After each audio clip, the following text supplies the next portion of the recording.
Weak acids के बारे में बात करेंगे। वीक एसिड्स क्या होते हैं, उन तेजाबों की बात करेंगे जो हमारे पास क्या है, पीएच हायर, यानी कि कहीं भी हम अगर पीएच पेपर लेंगे, पीएच पेपर को उन एसिड्स में डिप करेंगे तो पीएच पेपर के ऊपर जब हम उस वैल्यू को देखेंगे, मैच करके देखेंगे पीएच स्केल से, तो वो बहुत बड़ी वैल्यू होगी, 7 के करीब होगी, 5, 6 इस तरह से वैल्यू आ जाएगी। इसके अलावा अगर प्रॉपर इसकी डेफिनेशन देखें तो ये वो वाले एसिड हैं जो पार्शली डिसोसिएट होते हैं, यानी कि उनमें से कुछ मॉलिक्यूल जो है वो डिसोसिएट होते हैं। कब? जब इनका एक्वस सोल्यूशन प्रिपेयर किया जाता है। तो एक्वस सोल्यूशन के अंदर इस तरह से हमें पता चल गया कि वीक एसिड्स क्या करेंगे, पार्शली डिसोसिएट होंगे। और एक्वस सोल्यूशन क्या है? उस एसिड को वाटर के अंदर डिसॉल्व करना, एक्वस सोल्यूशन बन जाता है उसका। और वीक एसिड्स के मुकाबले में अगर स्ट्रॉन्ग एसिड की बात करें, जैसे कि एग्जांपल के तौर पे यहाँ पर हमने HCl लिया है, और वीक एसिड के तौर पे यहाँ पर एग्जांपल CH3COOH ले रहे हैं एसिटिक एसिड की। इसे एथेनोइक एसिड भी कहा जाता है, और डेली रूटीन में इसको विनेगर भी कहते हैं, यानी कि सिरका भी इसे कहा जाता है। यहाँ पर देखें तो ये अच्छे से आयनाइज नहीं होगा प्रॉपर आइंस के अंदर, या हम इजीली अगर ये कहें कि एसिड की डेफिनेशन के अकॉर्डिंग हमने ये कहा हुआ है कि वो प्रोटॉन डोनर होता है, तो यहाँ पर प्रोटॉन इस बीकर के अंदर कम होंगे, जबकि अगर दूसरे बीकर में देखें तो वो हम कहते हैं कि 100% डिसोसिएट हो जाता है HCl। यहाँ पर अगर कंपैरिजन करते हुए देखें तो H प्लस आइंस हमें ज़्यादा मिलेंगे। तो स्ट्रॉन्ग एसिड ज़्यादा से ज़्यादा डिसोसिएट होते हैं अपने आइंस के अंदर, इसीलिए H पॉजिटिव आइंस हमें ज़्यादा से ज़्यादा यहाँ पर मिल रहे हैं, क्योंकि ये 100% डिसोसिएटेड फॉर्म में आ जाते हैं। जबकि एसिटिक एसिड की बात करें तो 0.01% डिसोसिएशन हुई है। अब हम देख रहे हैं कि इसकी कम परसेंटेज जो है वो डिसोसिएटेड फॉर्म में है, आइंस बना रहे हैं, तो इस तरह से कम प्रोटॉन भी ये दे रहा है। तो इसके बारे में एक बात ये भी हम लिख सकते हैं कि ये पुअर प्रोटॉन डोनर होते हैं, यानी कि वीक एसिड्स के अंदर से प्रोटॉन बहुत मुश्किल से इजीली अवेलेबल होते हैं या फ्रीली अवेलेबल होते हैं एक्वस सोल्यूशन के अंदर। तो इस बात से भी अंदाज़ा लगाया जा सकता है कि जो कम प्रोटॉन डोनर हो वो वीक एसिड होगा। HCl की आयनाइजेशन के लिए अगर हम इक्वेशन लिखते हैं तो यहाँ पर आ जाएगा HCl, ये फुली डिसोसिएट होगा किसके अंदर? अपने आइंस के अंदर।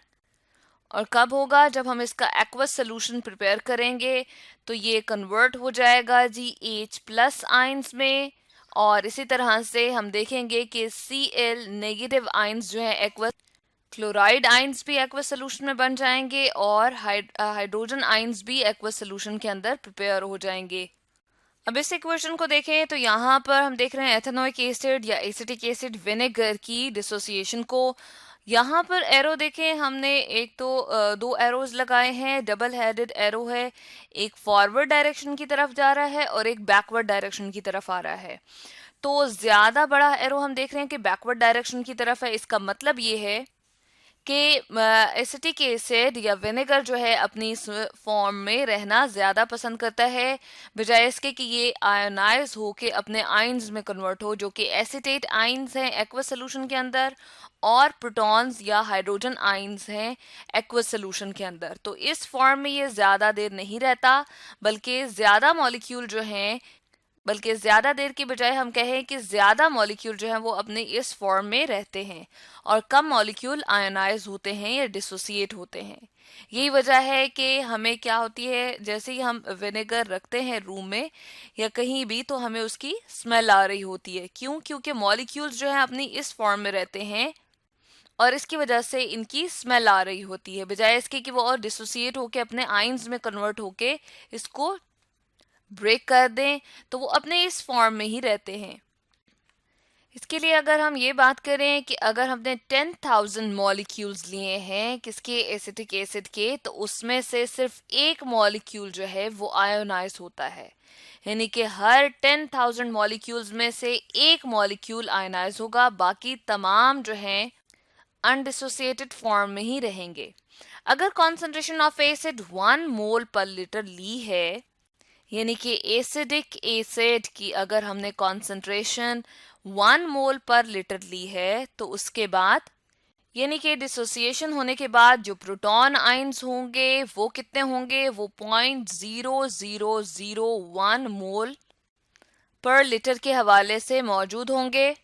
और इसी को अगर हम 10 की पावर में रिप्रेजेंट करते हैं तो 10 रेज टू दी पावर -4 हो जाता है ये।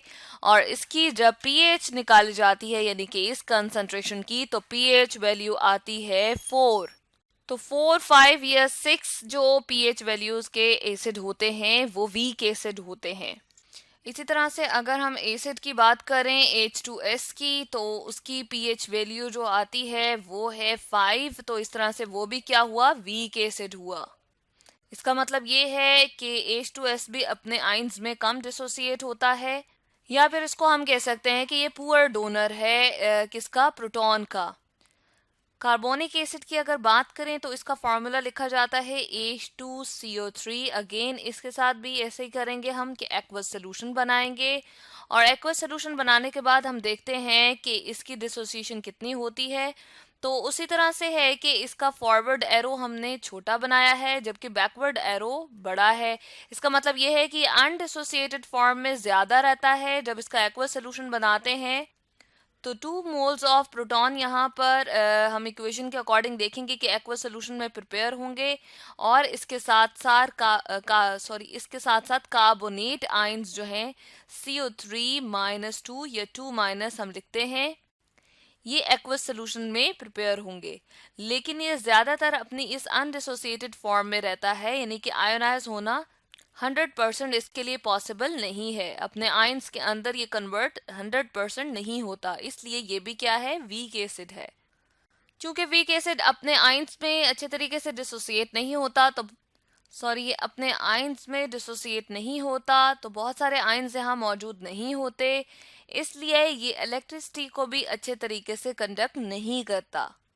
तो इसके लिए हम इसके लिए वर्ड लिखते हैं, वीक इलेक्ट्रोलाइट होते हैं। जितने भी वीक एसिड होते हैं वो वीक इलेक्ट्रोलाइट होते हैं, या फिर हम ये कहते हैं कि वो पुअर कंडक्टर ऑफ इलेक्ट्रिसिटी होते हैं, अपने अंदर से बिजली को अच्छे तरीके से गुजारते नहीं है या कंडक्ट नहीं कर पाते इलेक्ट्रिसिटी को अपने अंदर से, इसलिए पुअर कंडक्टर होते हैं किसके, इलेक्ट्रिसिटी के।